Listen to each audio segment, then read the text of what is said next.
public talks in the USA, Canada, UK, Italy, Saudi Arabia, United Arab Emirates, Kuwait, Qatar, Bahrain, Oman, Egypt, Australia, New Zealand, Sri Lanka, Brunei, Malaysia, Singapore, Hong Kong, Thailand, Guyana, South America, Trinidad and Tobago, and many other countries, and now for the first time in Africa, a lecture of this magnitude in Nigeria.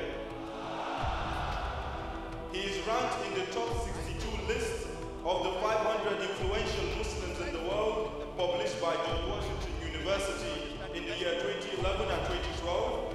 He was also listed number 82 in the 100 most influential people in India, published by Indian Express in 2009, and listed number 81 in 2010 amongst the billion-plus population of India.